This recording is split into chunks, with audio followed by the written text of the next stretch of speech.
आज आपके आग्रह पर आप ही के चैनल पर अष्टावक्र महागीता का शुभारंभ होने जा रहा है, जिसमें कि मैंने राजा जनक और अष्टावक्र जी के परिचय के बारे में पहले ही कुछ वीडियोस बनाए हुए हैं। तो आज समय की बर्बादी ना करते हुए हम आपको अष्टावक्र और राजा जनक के बीच में हुए संवाद पर ले चलते हैं। पहला प्रकरण, आत्म साक्षात्कार। आत्मा परमात्मा का अंश है और आत्मा अपनी जीवन यात्रा पूरी करके पुनः परमात्मा में विलीन हो जाती है। द्वैतवाद का यही मत था, परंतु राजा जनक संतुष्ट नहीं थे, क्योंकि उन्हें अभी तक तथाकथित शब्दों का अनुभव नहीं हुआ था। उनका विवेक नहीं मानता था कि आत्मा केवल यात्री है। कुछ विद्वानों ने आत्मसत्ता को प्रमुख बताया, परंतु वे राजा जनक को संतुष्ट नहीं कर सके। गुरु वास्तव में ऐसा होना चाहिए जो अपनी बात कहे और विरोधियों की मिथ्या बातों का प्रमाणिक खंडन करे या फिर त्वरित बोध करा दे, जिससे शिष्य को प्रमाण की आवश्यकता ही ना रहे। गुरु वाक्य ब्रह्म वाक्य हो, और ऐसा अनुभव वही गुरु करा सकते हैं जिन्हें स्वयं को आत्मबोध हो। जिज्ञासु जनक गुरु वंदना करके आत्मज्ञान की लालसा में अष्टावक्र से विनय पूर्वक प्रश्न करते हैं, हे गुरुवर, सच्चे ज्ञान की प्राप्ति का सरल उपाय क्या है? मुक्ति के कौन से साधन हैं? इस भवसागर के पार कैसे उतरा जा सकता है और आसक्तियों को कैसे त्याग कर सकते हैं? कृपया आप इन प्रश्नों के उत्तर देकर मुझे कृतार्थ करें। अष्टावक्र कहते हैं कि मुक्ति की इच्छा रखने वाले जिज्ञासु को सर्वप्रथम उन विषयों को विष की तरह त्याग देना चाहिए जो माया के बंधनों में सहायक हैं। बंधनों को नष्ट करने वाले क्षमा, आर्जव, दया और सत्य जैसी महाऔषधि का अमृत के समान सेवन करना चाहिए। शिष्य जनक ने जिस आदर और उत्कंठा से प्रश्न किया, गुरु अष्टावक्र ने उसी स्नेह और सहजता से उत्तर भी दिया। गुरु शिष्य का संबंध समर्पण पर स्थिर है, मतलब शिष्य ने समर्पण किया तो गुरु भी समर्पित हो गया। अष्टावक्र जी ने विषय विकारों पर सर्वप्रथम प्रहार किया, जो असल में बाधाएं हैं, आसक्ति हैं। मनुष्य आसक्तियों से घिरा हुआ है। आसक्ति सदैव भ्रमित करती है, वास्तविकता से परिचित नहीं होने देती। ऐसी स्थिति में मनुष्य विकारग्रस्त हो जाता है। जैसे काम, क्रोध, मोह, लोभ, अहंकार, ये सभी आसक्तियां ही हैं, जिसमें मनुष्य सदैव झगड़ा रहता है और स्वयं से विमुख होकर पतित हो जाता है। मतलब मनुष्य ने स्वयं से ही पीट कर रखी है, और स्वयं से पीट करने का अर्थ उसने परमात्मा से पीट कर रखी है। लेकिन मनुष्य में फिर भी मुक्ति की इच्छा जागृत रहती है, क्योंकि मुक्ति की आकांक्षा मानवीय स्वभाव है। आप इस समाज में कितने ही घुल मिल क्यों न जाएं, परंतु मुक्ति का वह बीज आपके भीतर ही है। इसलिए हर व्यक्ति में कभी न कभी मुक्ति की आकांक्षा हो ही जाती है। पर क्या मुक्ति इतनी सहज है? आदिकाल से योगी तपस्वी मुक्ति के मार्गों का अनुसंधान करते आए हैं। वह एक गूढ़ विषय है। मुक्ति पाने के अनेकों अनेक मार्ग हैं। ईश्वर ने मुक्ति का अधिकार केवल मनुष्य को ही नहीं दिया, बल्कि मुक्ति तो सभी जीवों के लिए है और एक दिन सबको मुक्त होना ही है। परंतु अष्टावक्र का मार्ग, इसे इतनी सरलता से कहा गया कि विषय शक्तियों का शमन करके उदारचित, दयावान, सत्यभाषी और आर्जवपूर्ण बनो, मुक्ति प्राप्त हो जाएगी। अष्टावक्र कहते हैं, मनुष्य पंचभूत नहीं है। वह न तो पृथ्वी है, न आकाश है, न वायु है, न ही अग्नि है और न ही जल है। वह तो आत्मा का चैतन्य स्वरूप है। ये पंचभूत तो केवल साक्षी हैं। मुक्ति की इच्छा रखने वाले को आत्मा को जानना चाहिए। देखिए, यहाँ अष्टावक्र जी का क्या तात्पर्य है।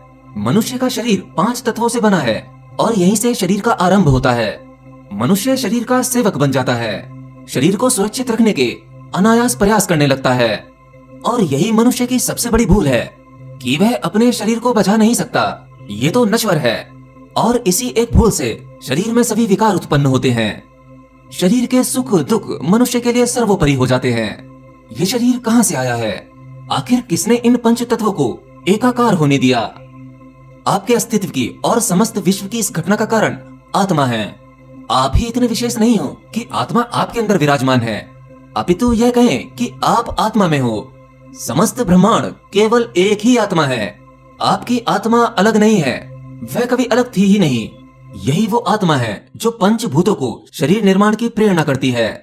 इसी एक शक्ति से सभी शक्तियां उत्पन्न होती हैं और आपके साथ साथ अनंतो अनंत ब्रह्मांड का निर्माण करती हैं। अष्टावक्र कहते हैं कि जो तुम हो वह आत्मा ही हो। तुम पंचभूत नहीं हो, तुम चैतन्य हो। तुम इस शरीर से अलग समझो। पंचभूतों को महत्व देकर शरीर को सब कुछ मानकर जीने वाले तुम चैतन्य का महत्व समझो। चैतन्य हो तुम, कहाँ पंचभूत के भ्रम में पड़े हो। यहाँ अष्टावक्र देह के मोह को भारी भूल कह रहे हैं। यह देह का मोह न जाने कितने विकारों को आपके भीतर स्थान देता है।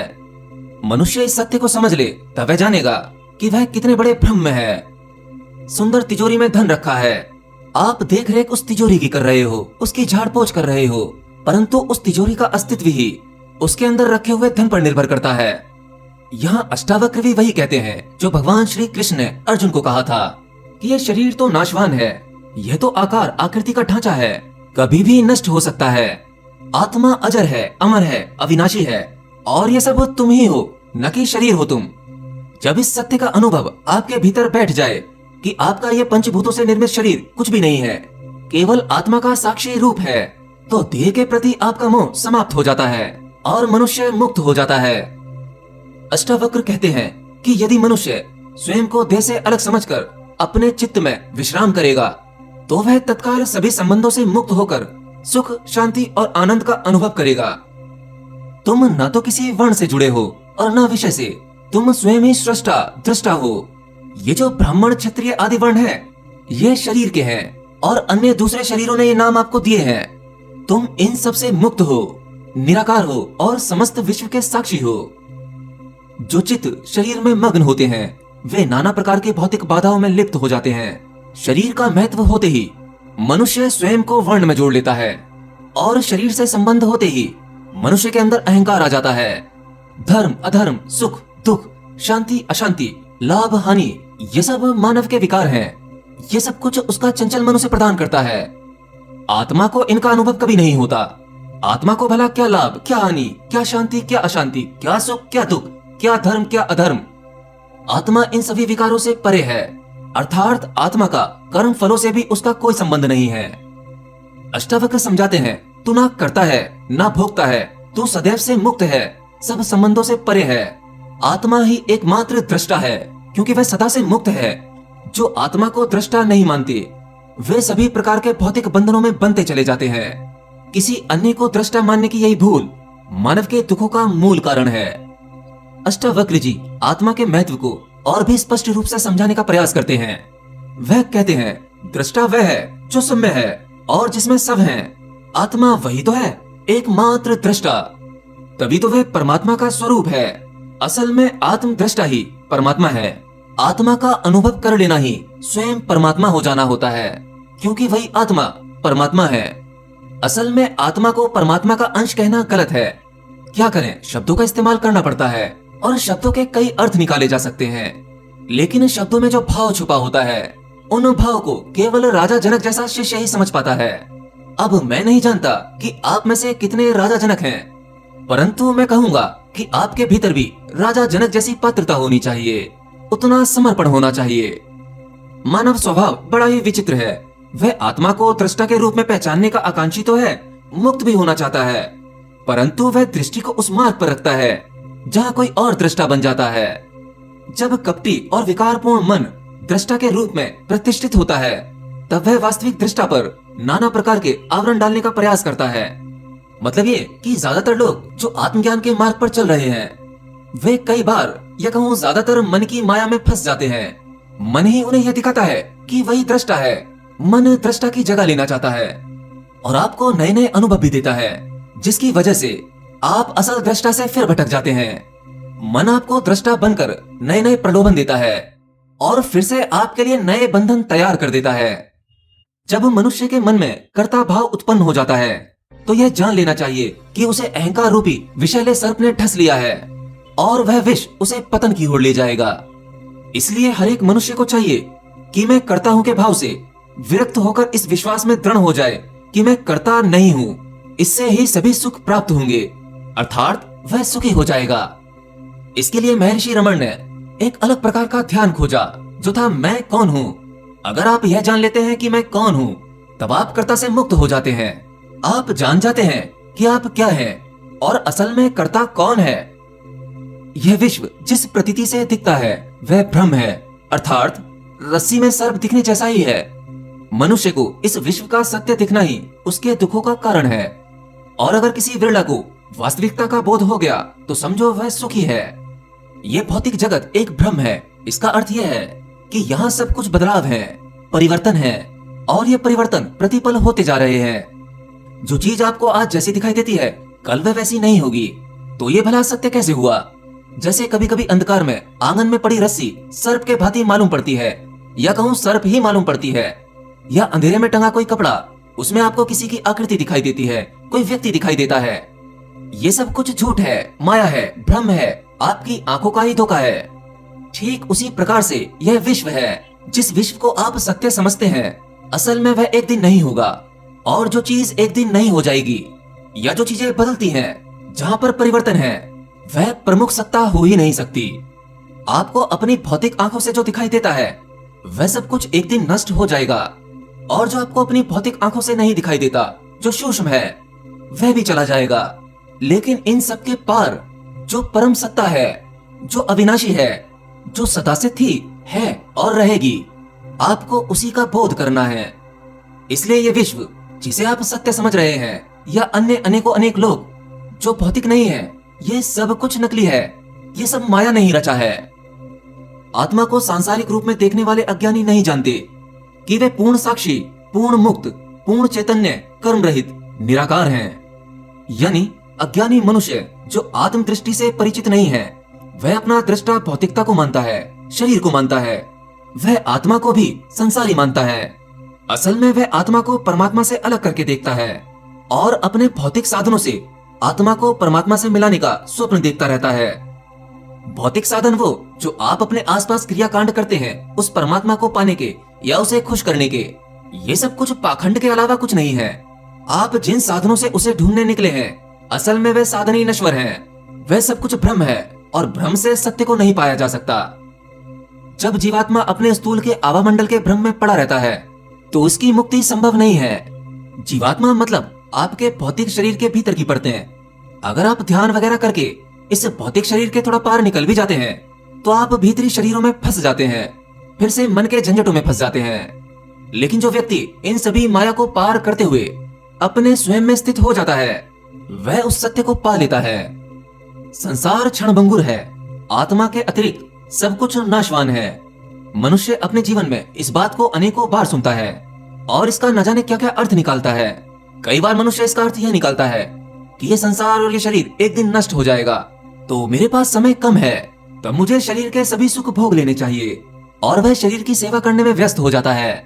शरीर कैसे कांतिवान हो, कैसे निरोगी हो, कैसे बलशाली हो, इसके लिए न जाने वह कितने नाना प्रकार के छल कपट करता रहता है।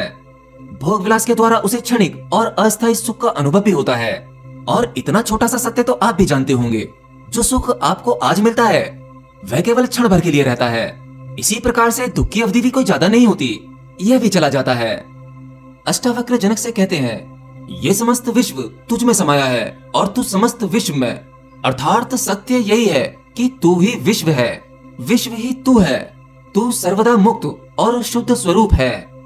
बस कुछ प्रवृत्तियां तेरे चित्त को भ्रमित करके तुझे विकारों का प्रिय बना देती हैं और तू सत्य से दूर हो जाता है। देखिए, यह सृष्टि और मानव भिन्न हो ही नहीं सकते।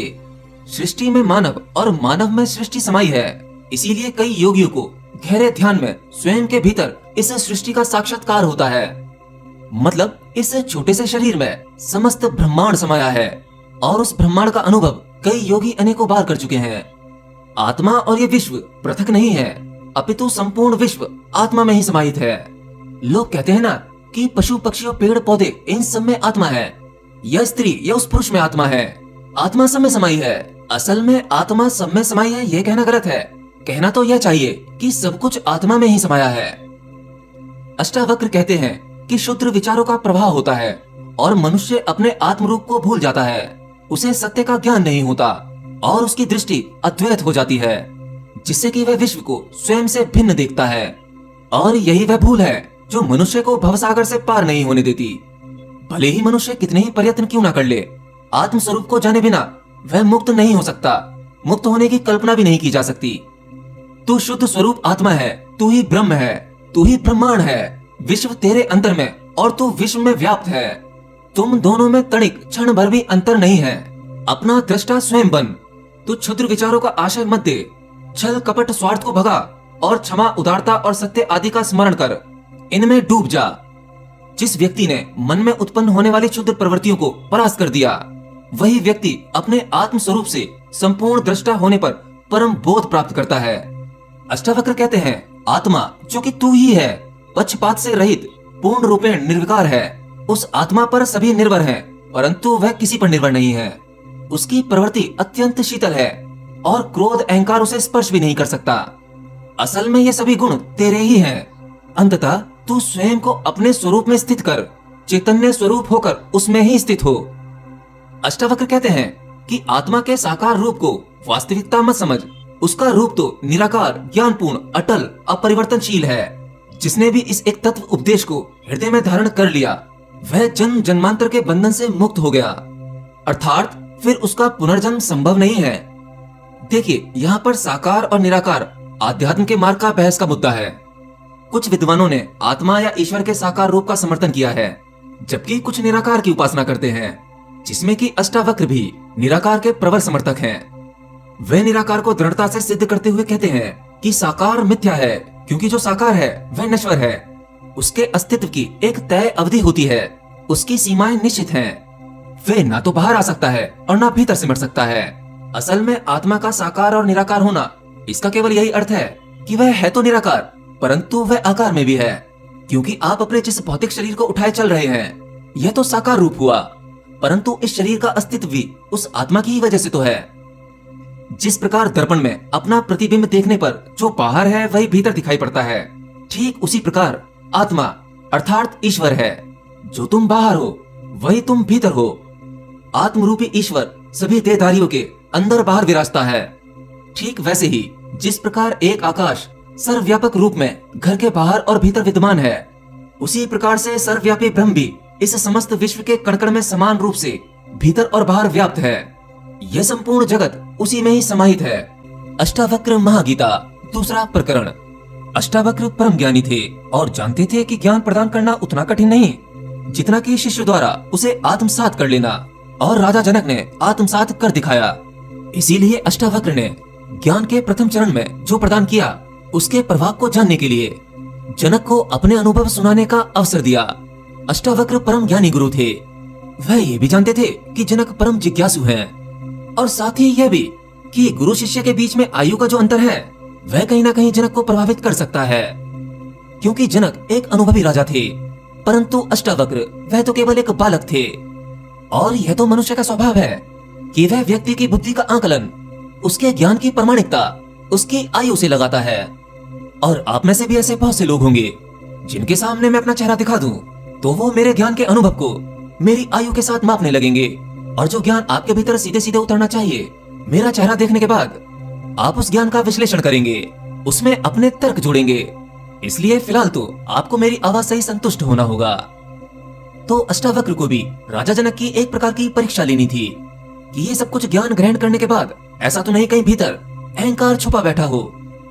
तो राजा जनक को गुरु वचनों से आत्मबोध हो गया और वह अनायास ही कह उठे, हाँ, यह कितने अचरज की बात है कि मैं आत्मरूप निरंजन, पूर्ण शांत, विशुद्ध बोध और संसार से विराग हूँ। और ये सब कुछ मैंने आज जाना।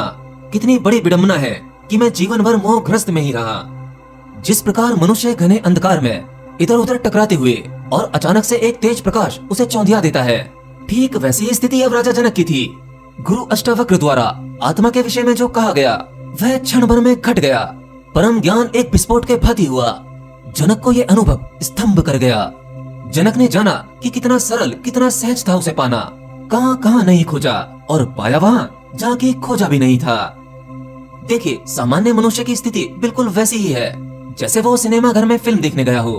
फिल्म शुरू होते ही, उसे देखते ही वह पूरी तरह से उसी में रम गया हो। फिल्म में दिखाए जाने वाले चित्रों को स्वयं से जोड़ लेता है और चित्रों के उन अनुभवों को अपना स्वयं का अनुभव समझने लगता है। आप देखते होंगे, फिल्म में अगर खुशी का दृश्य है तो उस खुशी के दृश्य में जो इमोशंस आप फिल्म में देखते हैं, वही इमोशंस आपके भीतर घटते हैं। जो दुख आप फिल्म में देखते हैं, वही दुख अपने भीतर महसूस करते हैं। कलाकार का एक एक कैरेक्टर मानो वो आप ही निभा रहे हो। लेकिन जैसे ही फिल्म खत्म होती है, दी एंड होता है, फिर आप कहते हो कि अरे ये तो केवल एक फिल्म थी, और वापस से आप अपने सामान्य जीवन में आ जाते हो। और ज्ञान का घटना तो इससे भी अद्भुत घटना है। आपका जीवन केवल उस फिल्म के भांति ही है। ज्ञान का घटना संसार से मोह माया का दी एंड होना है, होश आना है, वैराग्य का घटना है। वैराग्य जब घटेगा तो इस संसार और संसार की सभी वस्तुओं से राग खत्म हो जाएगा। रहोगे तो अब संसार में ही, संसार कहीं नहीं जाएगा, परंतु अब आप वो नहीं रहेंगे। जनक कहते हैं, हे गुरुवर, जिस प्रकार मेरे स्वयं के प्रकाश से मेरी देह प्रकाशवान हो गई है, उसी प्रकार मुझे समस्त जगत इसी प्रकाश से अलौकिक हुआ दिखाई दे रहा है। मुझे ये ज्ञात हुआ है, सत्य है कि समस्त जगत मेरा है या फिर मेरा कुछ भी नहीं है। गुरु की असीम कृपा से कृतज्ञ राजा जनक अब बोध के अगले सोपान पर चढ़ने लगे और अपने अनुभव को भावपूर्ण स्वर में बता रहे हैं। हे सद्गुरु, आपकी कृपा से मुझे अपने विशुद्ध बोध रूप का ज्ञान हो गया। अब मुझे स्पष्ट होने लगा कि मैं अपने ही प्रकाश से प्रकाशित हो रहा हूँ। अंदर बाहर जो प्रकाश है वह सब मेरे अंतर से ही आ रहा है। मुझे अब प्रतीत हो रहा है कि देह तो मिथ्या है, यह जगत उसमें ही समाया है और मैं इसी जगत में ही समाहित हूँ। गुरुदेव, आश्चर्य है, जब देह का मोह छूट गया और विश्व में भी आसक्ति न रही तो मैं परमात्मा के साक्षात दर्शन कर रहा हूँ। अब यहाँ पर राजा जनक को परमात्मा के दर्शन का क्या तात्पर्य है?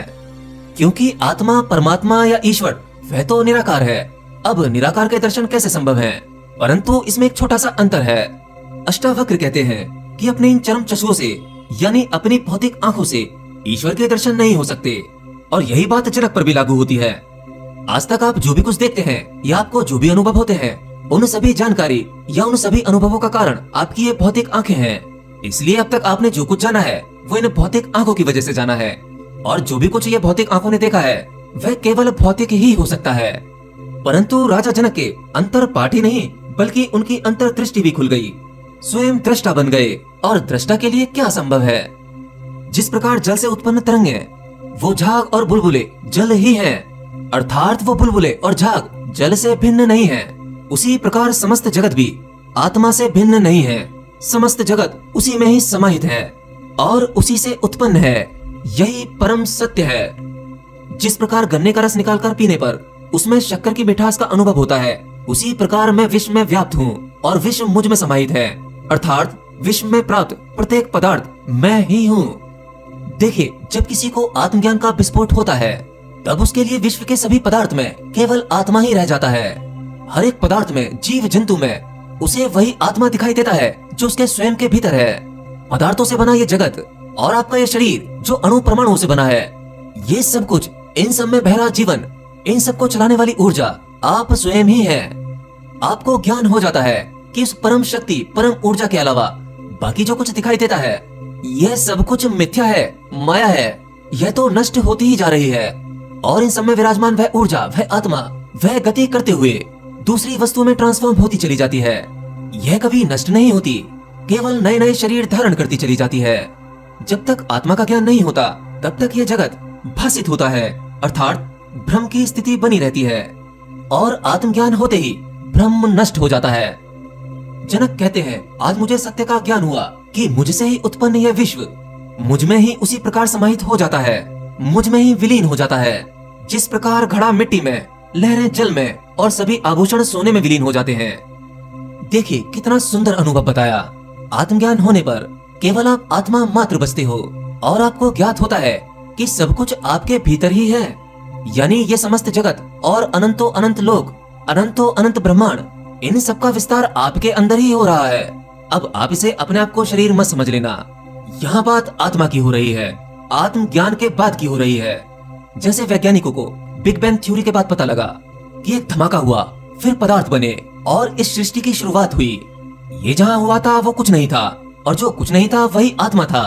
और उसी आत्मा का ज्ञान होना, यह जान लेना है कि ये जो यूनिवर्स है, जिसे आप एक्सपेंडिंग यूनिवर्स के नाम से जानते हैं, ये सब कुछ आपके भीतर ही फैलता जा रहा है।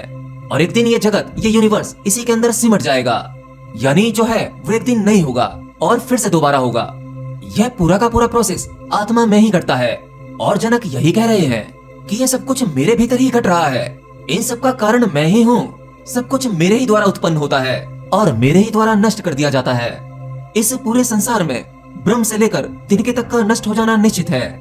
आश्चर्य है कि मेरा, मेरे आत्म स्वरूप का अनंत स्वामित्व है, यह कभी नष्ट नहीं होता। मैं अपने आत्म स्वरूप को कोटि कोटि नमस्कार करता हूँ। राजा जनक स्वयं को ही नमन कर रहे हैं, क्योंकि जनक जान चुके हैं उनकी आत्म सत्ता उनकी भौतिक सत्ता से बिल्कुल अलग है।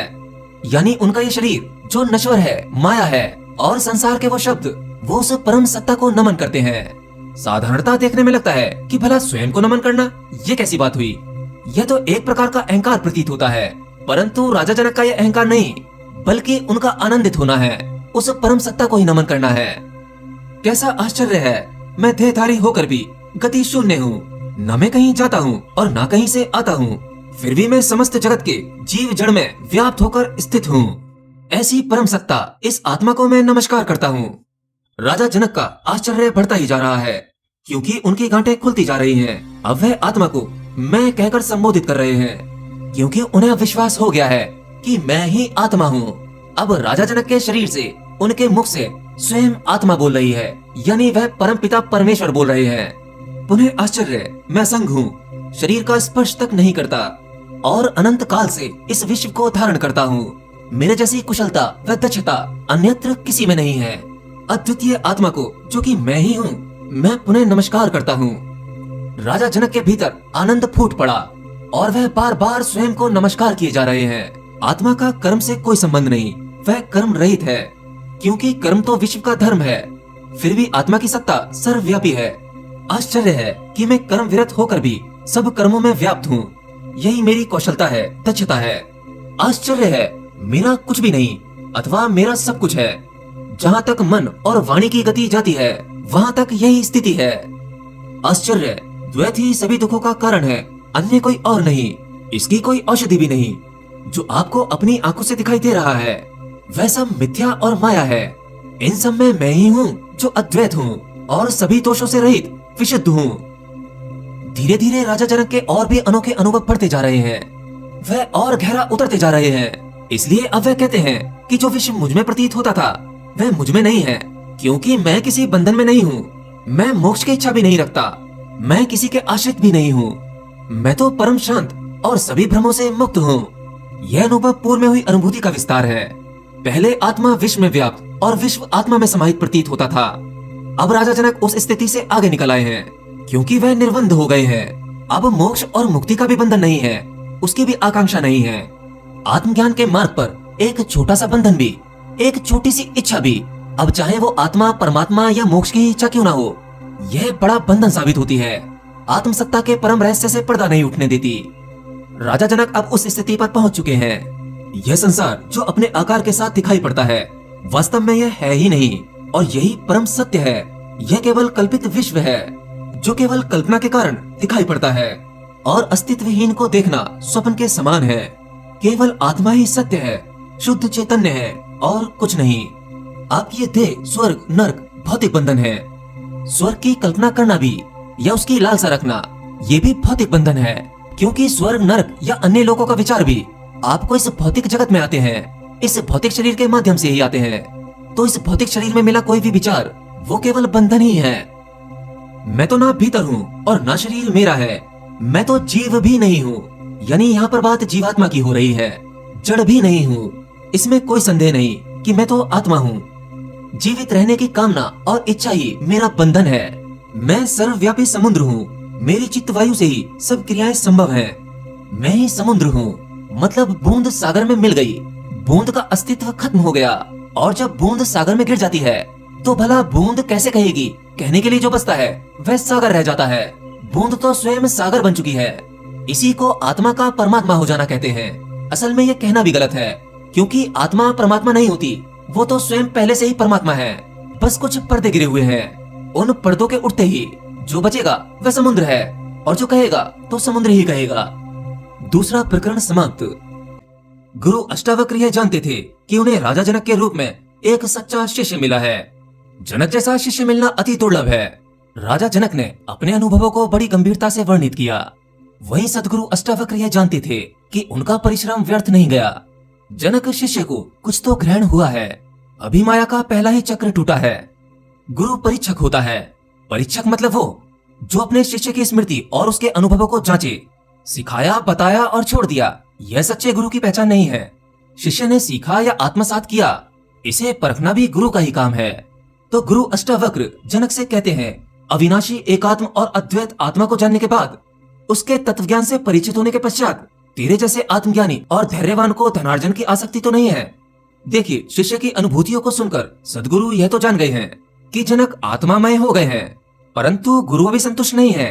भला सच्चा गुरु इतनी सरलता से संतुष्ट कैसे हो? शिष्य कोई साधारण नहीं है, एक विशाल वैभवशाली राज्य के नरेश हैं। उनका जीवन धनार्जन में ही बीता है और ये जानना इतना मुश्किल नहीं। जो व्यक्ति धनार्जन करने में लग जाता है, यानी बहुत सारा धन कमाने में लग जाता है, फिर उसकी यह दौड़ रुकती नहीं और धन से आसक्ति भी नहीं खत्म होती।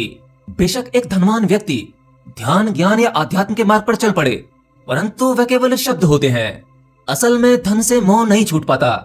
आप में से भी ऐसे बहुत से लोग हैं जो ये मेरा वीडियो देख रहे हैं और आप बहुत सारा धन भी कमाते होंगे। आपके पास में धन की कमी नहीं होगी। अष्टावक्र जी को कुछ समय सुनते सुनते आपको ये आभास भी होता होगा कि ये संसार, धन, दौलत, ये सब कुछ व्यर्थ है। इसमें वो सुख नहीं जो अष्टावक्र के वचनों में है। परंतु यह बदलाव कुछ क्षण का ही होता है। संध्या होते होते या सुबह होते होते आप वापस अपनी ही स्थिति पर आ जाते हैं कि अधिक धन और कैसे जुटाना है, जो कल नुकसान हुआ था उसकी भरपाई कैसे करनी है, आज मार्केट में किस प्रकार का उतार चढ़ाव है। अष्टावक्र बार बार इसी पर चोट कर रहे हैं। यही परीक्षा है राजा जनक की। गुरुवर कहते हैं, आत्मा के अज्ञान के कारण ही मनुष्य को संसार के विषयों में रस होता है। ठीक उसी प्रकार जैसे सीपियों का कोई मूल्य नहीं होता, फिर भी रजत लोभी उन्हें चांदी के भ्रम में एकत्र करता है। परंतु एक आत्मज्ञानी इस वास्तविकता को समझता है। मतलब मनुष्य संसार की वस्तुओं में इतना लिप्त है कि वह यह भी नहीं जानता कि वह क्या कर रहा है। धन कमाना जीवन जीने के लिए आवश्यक है, परंतु धन कमाते कमाते जीवन जीना ही भूल जाएं, यह अज्ञान है। आप लोग कभी गौर करना, जो आप लोगों में से कुछ लोग ऐसे हैं जो सामान्य से अधिक धन कमाते हैं, परंतु क्या आपने कभी अपने भीतर जाकर ये जानने की कोशिश की कि जितना धन कमाकर आप इकट्ठा किए जा रहे हैं, क्या आप उसे भोग भी रहे हैं या केवल धन इकट्ठा करने में लगे हैं? मतलब आप जिस लिए धन को इकट्ठा कर रहे हैं वह आप जीवन में कभी कर ही नहीं पाते और धन को इकट्ठा करने के चक्कर में आप जीवन के रस को ही खो देते हैं। आप देखेंगे तो जानेंगे, आपका जीवन केवल एक यंत्र के भांति है। आप में कहीं प्राण नहीं है, ईश्वर और आत्मा का कोई ज्ञान नहीं है, आनंद तो बिल्कुल भी नहीं है। इसीलिए आपने देखा होगा जो अमीर व्यक्ति होते हैं, जो ज्यादा धन कमाते हैं, वह अक्सर गंभीर दिखते हैं। उनके चेहरों पर गंभीरता की लकीरें होती हैं, जो ये दर्शाती हैं कि ये जीवन भर दुखी रहे और एक यंत्र के भांति जीते रहे। अष्टावक्र राजा जनक से जो विशुद्ध चैतन्य स्वरूप, जो आत्मा के विषय में सुनकर और जानकर भी आसपास के विषयों में आसक्त रहता है, वह मलिनता को प्राप्त करता है, अर्थात वह ज्ञानी होकर भी एक मूढ़ है। इस एक सूत्र में अष्टावक्र एक अत्यंत महत्वपूर्ण कड़वा सच सामने लाते हैं कि जो व्यक्ति आध्यात्म के मार्ग पर चलने के बाद, आत्मा और परमात्मा के विषय में सुनने और समझने के बाद भी संसार के सभी वस्तुओं और चीजों में विलुप्त रहता है और कभी कभी भारी रूप से ढोंग करता है कि वह आत्मज्ञानी है और अच्छे शब्दों का चयन करके लोगों को ज्ञान भरी बातें देता है, परंतु वह स्वयं सांसारिक वस्तुओं से मुक्त नहीं हो पाया है। ऐसा व्यक्ति ज्ञानी प्रतीत होते हुए भी मूढ़ है। मूढ़ मतलब एक मूर्ख व्यक्ति। गुरु अष्टावक्र जिन व्यक्तियों का ज्ञान और मोक्ष प्राप्ति ही लक्ष्य है, वे भी विकारग्रस्त होकर काम वासना की पूर्ति हेतु भोग विलास में लिप्त हो जाते हैं। यह तो घोर आश्चर्य है। काम वासना मनुष्य की ये सबसे गहरी जड़ें हैं जो मनुष्य को वृद्धावस्था तक नहीं छोड़ती। यानी इस सूत्र में अष्टावक्र मानव की सबसे क्षुद्र निर्बलता कामुकता पर प्रहार करते हैं। देखिए, काम वासना एक ऐसी अग्नि है जो बड़े बड़े ज्ञानी मुनियों को कामातुर करके उनके व्रत को खंडित कर देती है, यानी ब्रह्मचर्य तोड़ देती है। सामान्य मनुष्य का क्या कहना, जबकि विश्वामित्र जैसे महर्षि इसके प्रहार से बच न सके। यह बात अष्टावक्र को आश्चर्यचकित करती है कि ऐसे ब्रह्म ज्ञानी जो परम अद्वैत में स्थित हैं और मोक्ष ही उनके जीवन का लक्ष्य है, वे भी माया के इस फेर में पकड़कर विकारग्रस्त होकर काम वासना से पीड़ित हो जाते हैं और भोग विलास में लिप्त हो जाते हैं। यह मानवता के मन की निर्बलता की ओर संकेत है। गुरु अष्टावक्र इस सूत्र के माध्यम से राजा जनक को यह सचेत कर रहे हैं कि तू आत्मज्ञानी होने पर निश्चिंत न हो जाना, क्योंकि अभी माया क्षीण हुई है, नष्ट नहीं हुई है। मनुष्य के ज्ञान को नष्ट करने वाले शत्रु का नाम काम वासना है और आश्चर्य की बात तो यह है कि मनुष्य इसे भली भांति जानता है। जब मनुष्य का अंत समय आता है और वह अति दुर्बल हो जाता है, तब भी उसे काम वासना की लालसा बनी रहती है।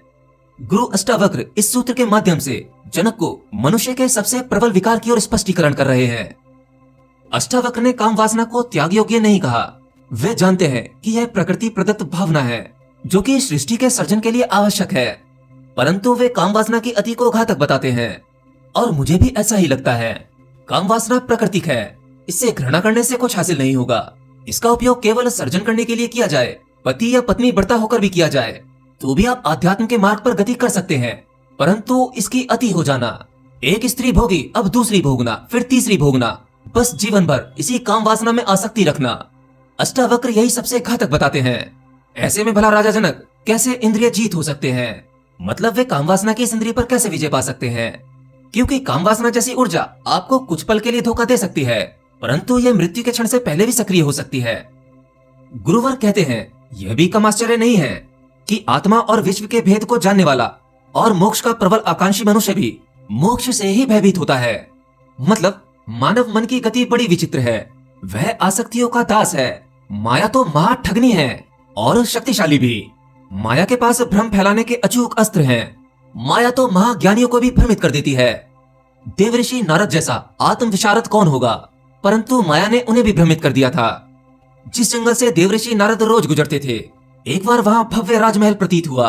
उत्सुकतापूर्ण वे महल के अंदर चले गए। वह महल तो इंद्र के दरबार से भी सुंदर लग रहा था। सिंहासन पर अपरिचित राजा बैठे हुए थे। तीनों लोगों में ऐसा कौन राजा था जिसे भला नारद नहीं जानते थे? उनकी दृष्टि पर माया का पर्दा पड़ चुका था। माया ने उनकी बुद्धि को ठग लिया था। इसके बाद विश्व मोहिनी सामने आई तो नारद सम्मोहित हो गए। रति, शची, रंभा, मेनका, उर्वशी को देखा था। उनको देखने के बाद भी कभी उनके मन में काम वासना का विचार न आया था, पर विश्व मोहिनी को देखकर नारद कामातुर हो गए। फिर जब नारद ने विश्व मोहिनी की हाथ की रेखाएं देखी, तब उनके अंदर अन्य विकार जागृत हो उठे। विश्व मोहिनी की हाथ की रेखाओं में था कि उनका वर तीनों लोकों का अधिपति होगा और चिरकाल तक संसार में पूजनीय होगा। नारद जानते थे कि ये रेखाएं श्री हरि की ओर संकेत कर रही हैं, परंतु उनकी बुद्धि पर पर्दा पड़ गया था, इसलिए कामुकता को सबसे ज्यादा प्रबल बताया गया। गुरुदेव कहते हैं कि एक धैर्यवान वह आत्मज्ञानी भले ही कितने ही कष्ट क्यों ना सह रहा हो और पीड़ा से कराहता हो, फिर भी वह केवल एकांत में रमा रहता है। उसे किसी प्रकार का न तो कोई हर्ष होता और न ही क्रोध आता है। यह बात स्थिरता की है। अगर आप अपने भीतर स्थिर हो सकें, तब आपको कोई भी विकार छू नहीं सकते। दुनिया का कोई कष्ट आपको दुखी नहीं कर सकता और संसार का कोई सुख आपको सुखी भी नहीं कर सकता। अगर आप दोनों अतियों के बीच में ठहर सकते हैं, तो आप सभी विकारों से मुक्त हो सकते हैं। जब भगवान बुद्ध ध्यान में बैठे हुए थे, तब स्वर्ग की अप्सराओं ने उनका भी ध्यान भंग करने का प्रयास किया था, परंतु वे स्वयं के बीच में स्थित हो गए थे तथा सभी विकार मुक्त थे। जो व्यक्ति अपने शरीर और दूसरे के शरीर को अलग नहीं मानता, मतलब आपका शरीर और मेरा शरीर भिन्न नहीं है, ऐसा व्यक्ति सभी व्यक्तियों में स्वयं के ही दर्शन करता है। मतलब ऐसा महान ज्ञानी अपनी प्रशंसा और निंदा से कभी भी हर्षित या दुखी नहीं होता। गुरुदेव कहते हैं, जिस ज्ञानी की मानसिकता इतनी इच्छाहीन हो जाती है कि वह मोक्ष की कामना तक का विचार नहीं करता, इस प्रकार के आत्मज्ञानी की तुलना किसी से भी नहीं की जा सकती। देखिए, मोक्ष की आकांक्षा हर व्यक्ति को होती है, जिसमें कि घोर दुराचारी, धन को छल प्रपंच से हड़पने वाला व्यक्ति, वह भी थोड़े बहुत दान और पाखंड से मोक्ष की इच्छा रखता है। एक अज्ञानी व्यक्ति प्रतिदिन मंदिर जाता है और वहां बैठे भूखे याचकों की ओर नहीं देखता। वह सीधा भगवान की मूर्ति के पास जाकर माथा टेकता है और मोक्ष की प्रार्थना करता है। यह जीवन जीने का ही ढोंग है। वह माया जाल में इस प्रकार फंस गया है कि उसे सत्य का आभास तक नहीं। वह मोह के अधीन फंसा हुआ है।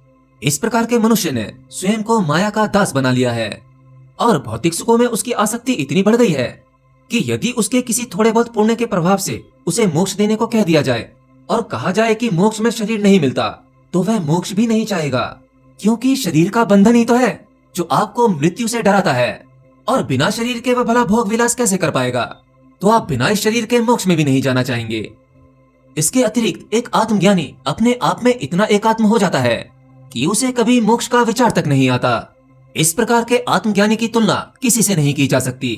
ऐसा व्यक्ति तो सर्वश्रेष्ठ अतुलनीय है। अष्टावक्र कहते हैं, जो स्थिर प्रज्ञानी इस सत्य को अच्छी तरह से जानता है कि वह जो जगत देख रहा है वह वास्तव में है ही नहीं और ना ही कभी होगा। एक धैर्यवान विवेकवान की दृष्टि से इस संसार में क्या ग्रहण करने योग्य है और क्या त्यागने योग्य है, उसे सब ज्ञात है। ये संसार जो आपको दिखाई देता है, वास्तव में यह है ही नहीं। यह तो उस एक की ही अनेक रूपी सत्ता है जो एक दिन उसी में ही विलीन हो जाएगी। परंतु जैसा वह दिखाई देता है वह वास्तविकता में नहीं है। असल में इस भौतिक जगत के रहस्यों के बारे में ही आपको नहीं पता और आप इस विश्व को सत्य मानते हैं। इस भौतिक जगत में यानी इस संसार में अभी ऐसी भी बहुत सी चीजें बाकी हैं जिनसे अभी पर्दा नहीं उठा है, जिन रहस्यों को विज्ञान भी नहीं जान पाया है, परंतु फिर भी ये असत्य है ये माया है, क्योंकि ये समस्त संसार, ये समस्त विश्व, ये सृष्टियां कुछ नहीं से उत्पन्न हुई हैं। एक बिंदु से धमाका हुआ, ऊर्जा से पदार्थ बने, ग्रह बने, अनंतो अनंत ब्रह्मांड बने। ये सब कुछ कुछ नहीं से उत्पन्न हुआ है, जो कभी नहीं था। और एक दिन ये समस्त ब्रह्मांड उस शून्य में ही समा जाएगा, और इसे विज्ञान भी मानता है। इसीलिए इस संसार को परम ज्ञानी माया कहते हैं। जो ज्ञानी पुरुष निर्मल होकर इच्छाओं का त्याग कर देता है, फिर उसे सौभाग्य से प्राप्त भोगों से न तो कोई कष्ट होता है और न ही तृष्टि होती है। इस सूत्र में अष्टावक्र का संकेत आत्मज्ञानी के भोगों की ओर है। मतलब ऐसा ज्ञानी पुरुष जो सहजता से निर्मल होकर अपने मन और अपने सभी कर्मों को उस परमात्मा में ही समर्पित कर दे, स्वयं को कर्ता न जाने, तब ऐसे व्यक्ति को सौभाग्य से परमात्मा द्वारा दिए गए जो भी भोग मिलते हैं, वह उन भोगों और कर्मों से भी मुक्त रहता है। और यही बात तो भगवान श्री कृष्ण भगवत गीता में अर्जुन को कहते हैं कि तू स्वयं को कर्ता न जान, ये सब कुछ मेरे द्वारा रची गई माया है और तू उस माया का ही एक हिस्सा है, नियमित मात्र है। तू सब कुछ मुझ पर ही छोड़ दे। तू न तो करता है और न करने वाला, ये सब कुछ मेरे द्वारा ही हो रहा है, इसे मैं ही कर रहा हूँ। तू तो केवल मेरे द्वारा चुना गया है, केवल एक उपकरण मात्र है तू सब कुछ मुझ पर छोड़ दे। ये मत सोच कि तेरे द्वारा इतने लोगों की हत्या होगी और तू उस हत्या का भागीदार होगा। जब तू करता होगा ही नहीं तो उसका भागीदार भी नहीं होगा। तू तुरंत अपने कर्मों से मुक्त हो जाएगा, फिर तुझे उसका कोई फल नहीं मिलेगा। तू कर्म मुक्त है, बस तुझे इसी का ज्ञान होना है, तुझे यही जानना है। देखिए, हम करता है, असल में हम यही जानते हैं कि हम करने वाले हैं, और यही हमारा संसार में स्वयं का होना होता है, जिससे संसार में आसक्ति बढ़ जाती है। अगर आप इस छोटे से सत्य को जान लें कि तुम करने वाले नहीं हो, ये सब कुछ तुमसे करवाया जा रहा है, तत्क्षण तुम मुक्त हो, अकर्ता हो, तो बस आज का ये तीसरा प्रकरण समाप्त होता है। अष्टावक्र महागीता, चौथा प्रकरण। गुरु संतुष्ट नहीं, स्वाभाविक रूप से शंकित है, क्योंकि शिष्य ने यह तो पुष्टि कर ली थी कि ज्ञान प्राप्ति में कितना समय लगता है, परंतु गुरु को यह संतुष्टि नहीं दी कि वह कितने समय में ज्ञान को आत्मसात करके उसका अनुसरण कर सकेगा। अष्टावक्र विशिष्ट गुरुओं में से है, एक दुर्लभ शिष्य जिसे गुरु भी पाकर गर्वान्वित हो उठता है। परंतु यहाँ स्थिति विचित्र है। परस्पर निष्ठा, विश्वास व आशा का अभाव नहीं है, परंतु जो है उसे शब्दों में व्यक्त नहीं किया जा सका। गुरु ने प्रथम चरण में 19 श्लोक कहे और राजा जनक यानी शिष्य ने अनुभूतियों की 18 श्लोकों में व्याख्या कर दी। गुरु का हृदय भले ही प्रफुल्लित हुआ हो, परंतु मुख पर प्रशंसा का भाव तक नहीं था। अष्टावक्र वाकई बड़े अद्भुत गुरु रहे, जो जानते थे कि अपने शिष्य को ज्ञान देते समय किस प्रकार के भाव देने हैं। भाव से मेरा मतलब है एक्सप्रेशन। जैसे आजकल के कुछ ढोंगी गुरु जो शिष्य के मन के हिसाब से उन्हें भाव या चेहरे के एक्सप्रेशन देते हैं, जो शिष्य सुनना चाहता है वे वही बोलते हैं। क्योंकि असल में नकली गुरु के साथ साथ आजकल शिष्य भी नकली हैं। वह भी एक प्रकार का ढोंग है, पाखंड है। क्योंकि अगर आजकल के शिष्य को थोड़े कठोर शब्द कह दिए जाए, तब वह गुरु के प्रति नकारात्मक भावना पैदा कर लेता है। इसलिए आजकल अध्यात्म, मोक्ष, मुक्ति ये सब कुछ एक प्रकार का व्यापार है। पर यहाँ तो गुरु भी महान है, सच्चा है, और ठीक उसी प्रकार से शिष्य जनक, उनमें भी शिष्य की पूरी पात्रता है। ऐसा अनोखा शिष्य और ऐसा अद्भुत गुरु, इस प्रकार का मिलन बड़ा ही दुर्लभ है। एक धैर्यवान आत्मज्ञानी मनुष्य निश्चय ही जो भोग क्रीड़ाएं करता है, वह उस मतिमूढ़ अज्ञानी के कदापि समान नहीं होता, जो संसार के भोगों में एक बेहोशी की अवस्था में डूबा रहता है।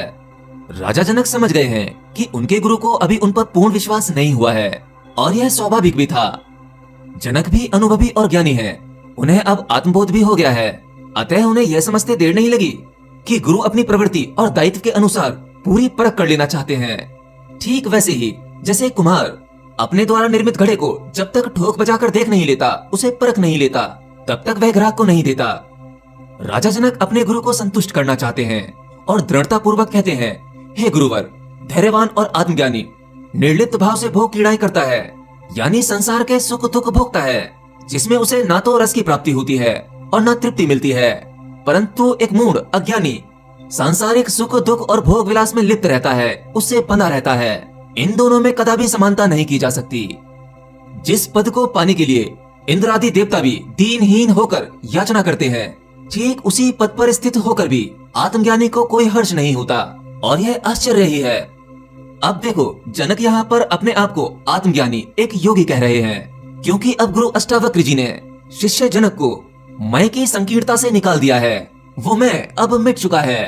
वे कहते हैं कि जिन दुर्लभ पदों की प्राप्ति के लिए इंद्रदेव आदि देवता दीनहीन होकर व्यवहार करते हैं, तो एक योगी तो उन पदों पर स्थित होकर भी हर्षित नहीं होता। योगी निर्लिप्त रहता है। एक योगी तो मोक्ष की कामना का विचार तक नहीं करता। कैसा मोक्ष, कैसी मुक्ति? आखिर ये मोक्ष मुक्ति किसे चाहिए? अब तो वह चाहने वाला भी नहीं रहा।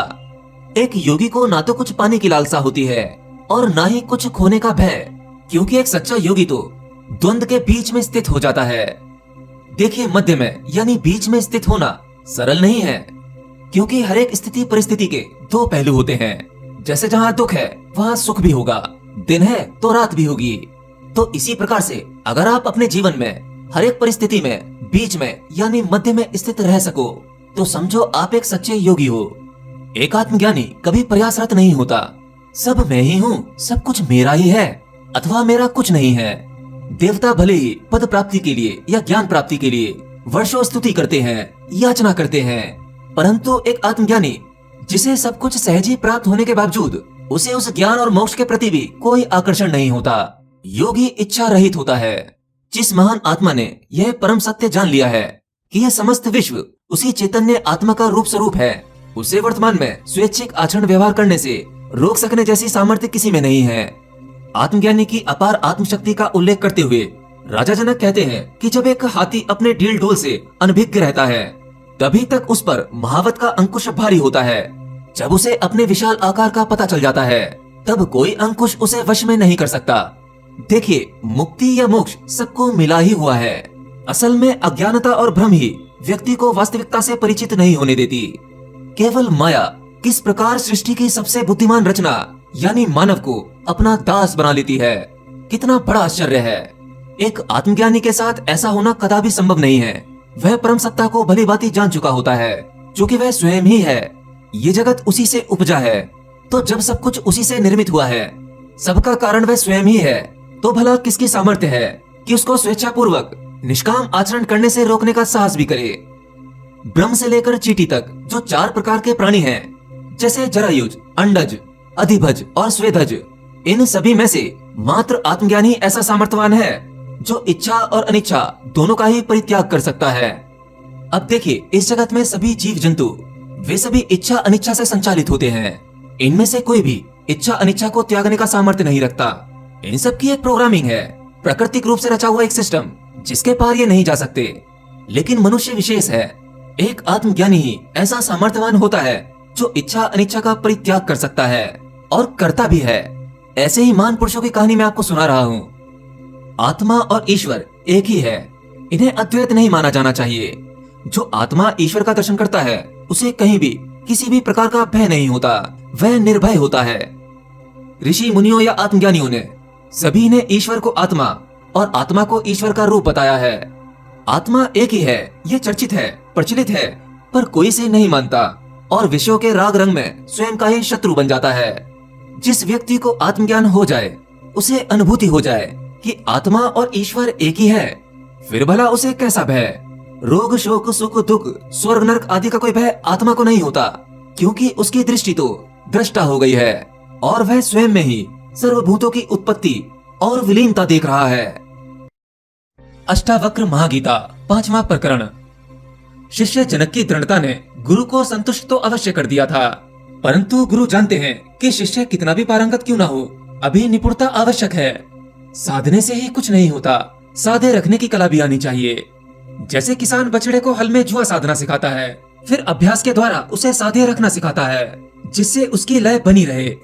सत्ता कोई भी हो, कर्म कोई भी हो, लय आवश्यक है। ये समस्त दृश्य अदृश्य जगत लयबद्ध है।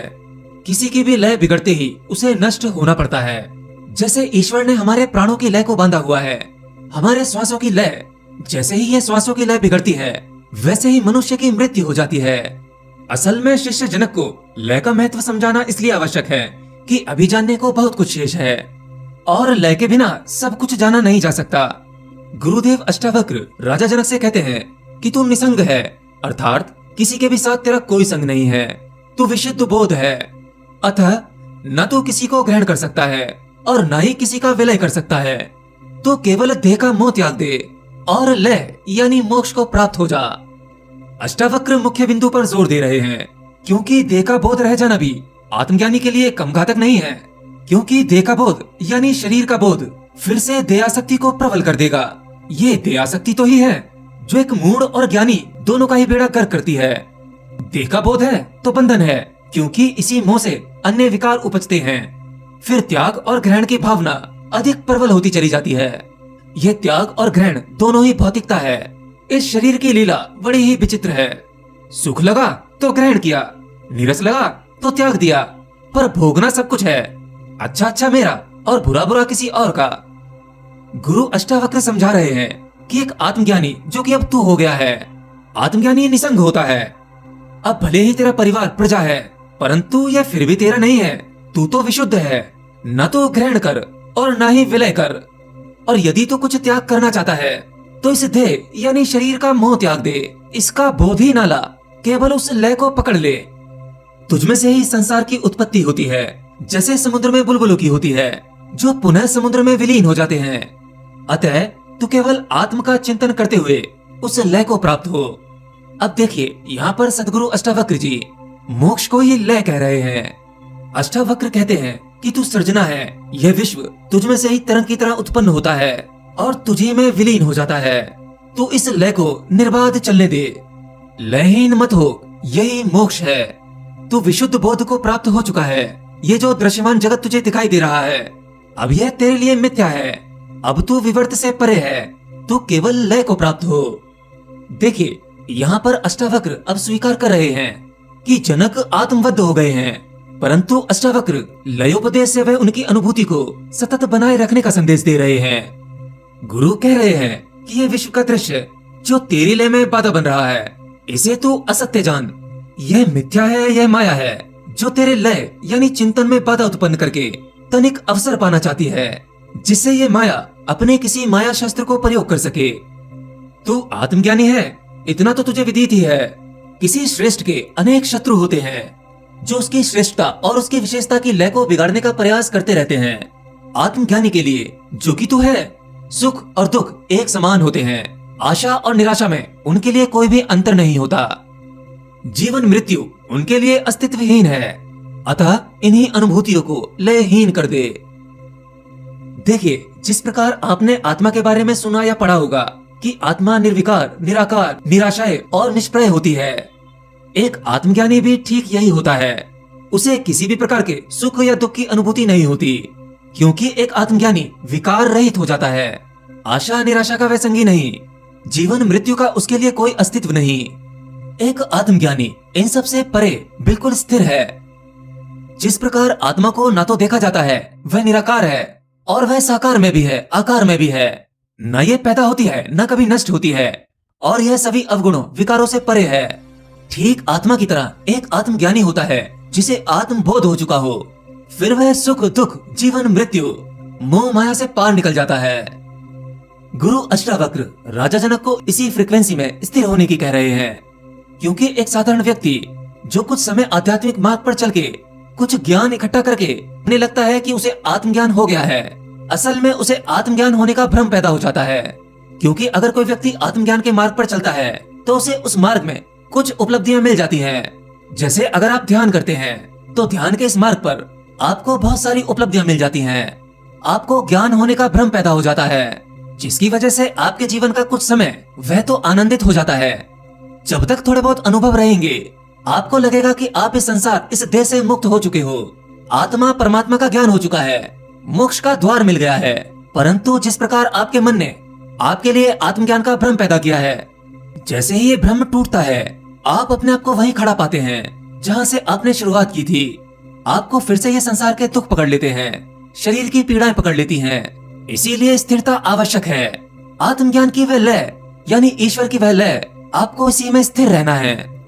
और आप असल में जैसे ही परमात्मा के संपर्क में आते हैं और उसकी कृपा शुरू हो जाती है, फिर आपको असल आत्मज्ञान होता है।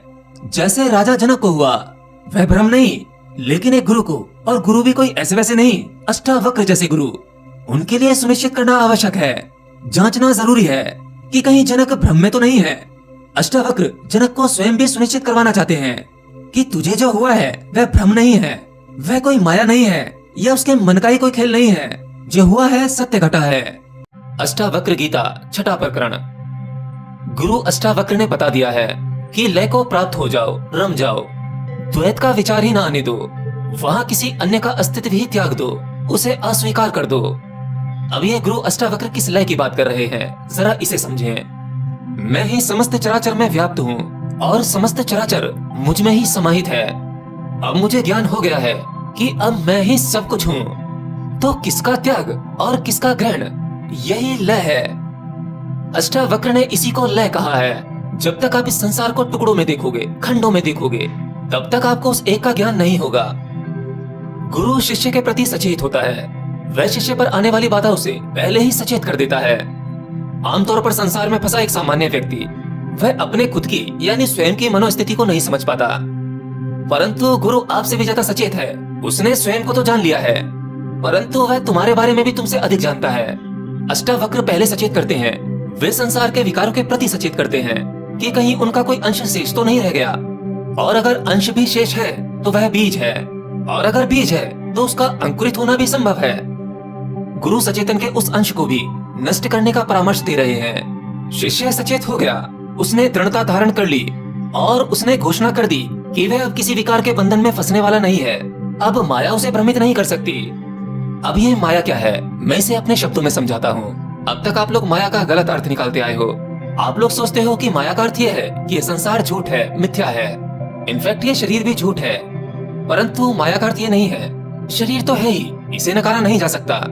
ये भौतिक संसार भी है, आप इसे भी नहीं नकार सकते। माया का केवल इतना अर्थ है कि यह अस्तित्व आपको जैसा दिखाई देता है, असल में ये ऐसा नहीं है। आप अपने बारे में जो कुछ जानते हैं वह वैसा नहीं है।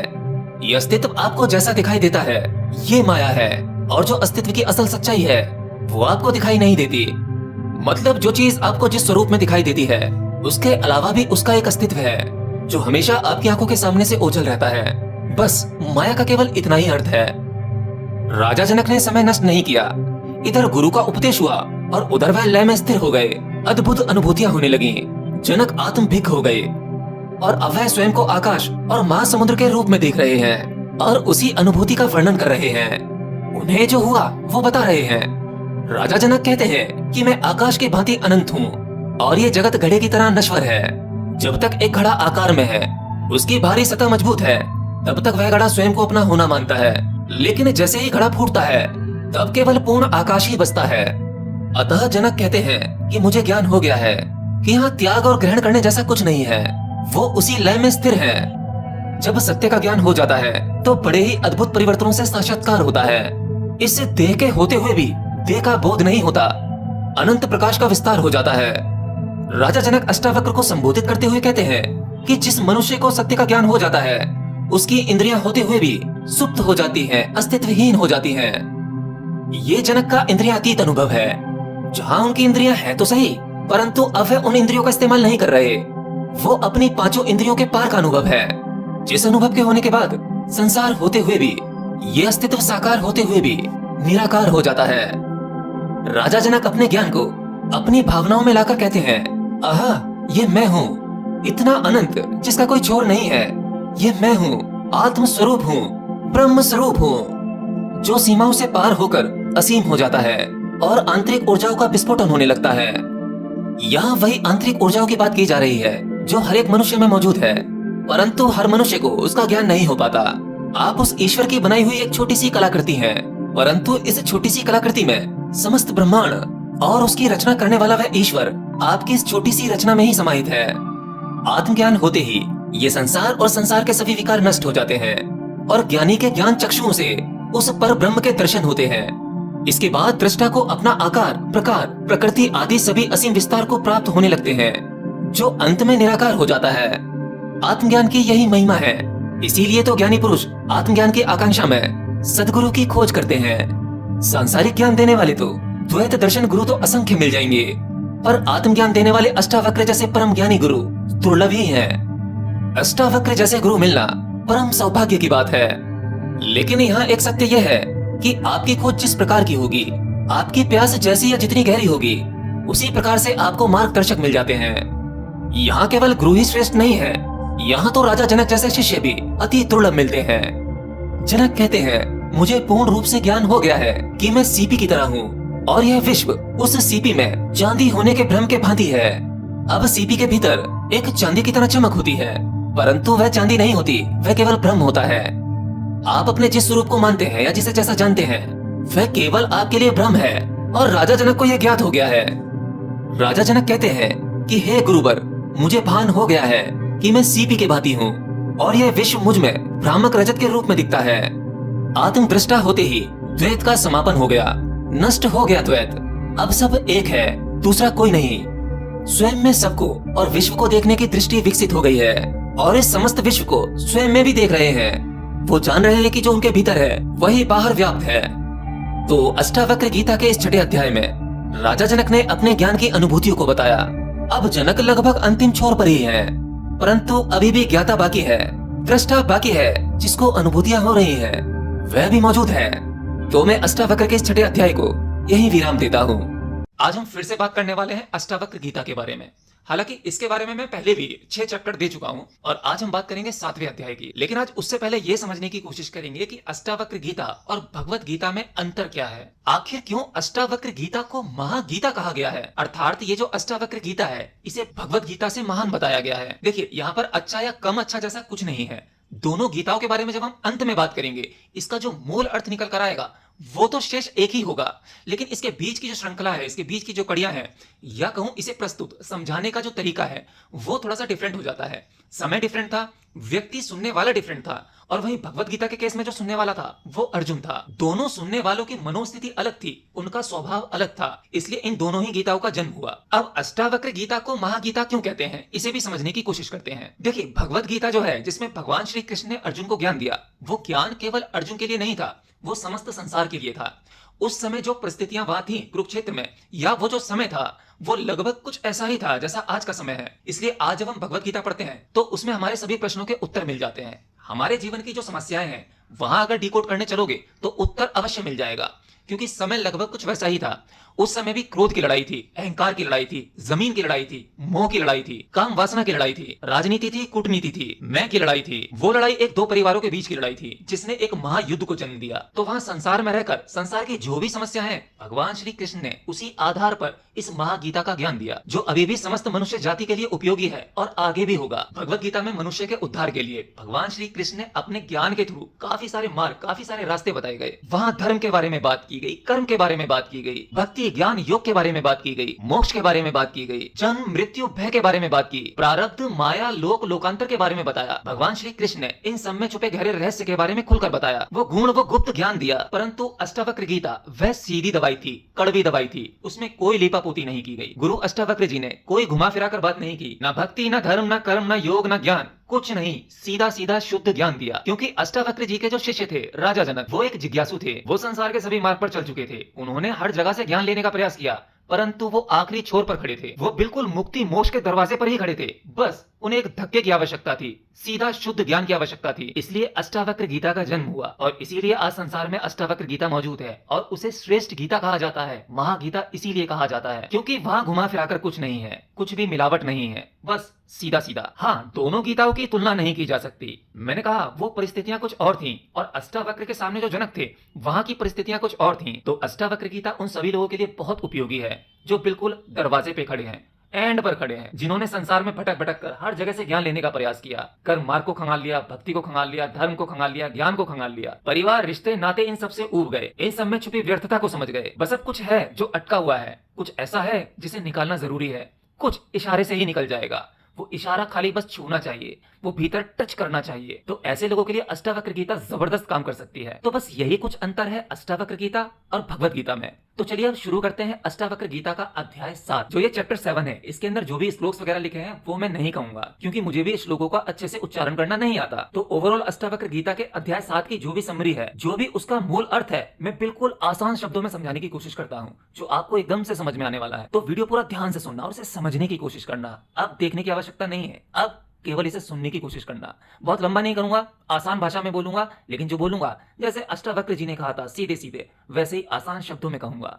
अध्याय 7, आत्म प्राप्ति की प्रकृति। इस अध्याय में अष्टावक्र राजा जनक को बताते हैं कि शुद्ध चेतना यानी प्योर कॉन्शियसनेस एकमात्र सत्य है और ये जगत एक भ्रम यानी इल्यूजन मात्र है। आत्म साक्षात्कार अष्टावक्र राजा जनक को समझाते हैं कि वे स्वयं शुद्ध चैतन्य हैं और ये जगत उनके ही द्वारा प्रकाशित है, लेकिन यह एक भ्रम मात्र है, जैसे एक जादू का खेल। अब यहाँ पर शुद्ध चैतन्य की बात क्या हो रही है? शुद्ध चैतन्य अर्थात वह परमात्मा स्वयं को इस शरीर में प्रकट करता है, परंतु हम मनुष्य संसार में बाकी सभी चीजों को जमा कर लेते हैं और उसी को सत्य मानने लगते हैं। हम परिवार के मोह और संसार के आवरणों को ओढ़ लेते हैं, अहंकार की परत चढ़ा लेते हैं। संसार मेरी पहचान जिस हिसाब से मुझे बताता है हम वही समझ लेते हैं, परंतु हम इन सब के भीतर शुद्ध चैतन्य है, अर्थात वह परमात्मा ही है। मेरे ही प्रकाश से यह जगत प्रकाशित है। जगत का स्वरूप इस अध्याय में जगत को एक लहर के रूप में दर्शाया गया है।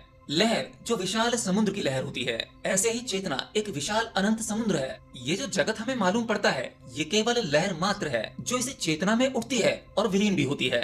यह लहरें सागर को प्रभावित नहीं करती, बस उसके ऊपर ऊपर उठती हैं और गिरती हैं। उसी प्रकार जगत की सभी गतिविधियां आत्मा को प्रभावित नहीं करती। संसार के सभी नाटक, सभी नृत्य इस आत्मा के ऊपर ही चलते हैं, परंतु आत्मा प्रभावित नहीं होती। बंधन और मुक्ति अष्टावक्र कहते हैं कि आत्मा अचल और अपरिवर्तनीय है, अर्थात ये जो जगत है ये परिवर्तनशील है, परंतु आत्मा अपरिवर्तनीय है। वह कुछ नहीं बदलता, वो शाश्वत है, अचल है। अष्टावक्र कहते हैं जगत की वस्तुओं में आसक्ति ही बंधन का कारण है, और आज वही तो है। सभी मनुष्यों की जो आसक्ति है जगत की किसी न किसी वस्तुओं में है। हम वस्तुओं के लिए ही जीते हैं और वस्तुओं के लिए ही मर जाते हैं, बिल्कुल ऐसे जैसे वस्तुएं ही हमारा जीवन का अंतिम उद्देश्य हैं। परंतु वस्तुओं को बार बार पाने के बाद, उन्हें भोगने के बाद फिर भी हम प्यासे रह जाते हैं। ये दौड़, ये भूख कभी रुकती नहीं। परंतु जब व्यक्ति यह समझ जाता है कि वह आत्मा है, तब वह बंधन से मुक्त हो जाता है। आत्मा की स्थिरता 7वें अध्याय में अष्टावक्र राजा जनक को यह समझाने की कोशिश करते हैं कि आत्मा में कोई परिवर्तन नहीं होता और वह सभी द्वंद्वों से परे है। आत्मा न तो कुछ प्राप्त करती है और न कुछ खोती है। आत्मा सभी परिस्थितियों में समभाव में रहती है, यानी उसका कोई भाव नहीं है। सुख, दुख, लाभ, हानि आदि का उस पर कोई प्रभाव नहीं पड़ता। ये जो प्रभाव पड़ते हैं, आपको सुख का अनुभव या दुख का अनुभव, किसी नुकसान का अनुभव या कोई अन्य मानसिक पीड़ा, ये सभी घटनाएं आपकी ऊपरी परतों पर घटती हैं, न कि आत्मा पर। आत्मा तो इन सबसे अछूती है। तो ये कुछ अष्टावक्र गीता के 7वें अध्याय का कुछ सारांश था, जिसे मैंने सरल शब्दों में कहने का प्रयास किया। उम्मीद है कि आपकी समझ में आया होगा। बाकी अगर आपको मेरी ही आवाज में अष्टावक्र गीता का 8वां अध्याय चाहिए तो कमेंट बॉक्स में लिखकर जरूर बताना। मिलता हूँ अगली वीडियो में, तब तक के लिए जय श्री कृष्ण।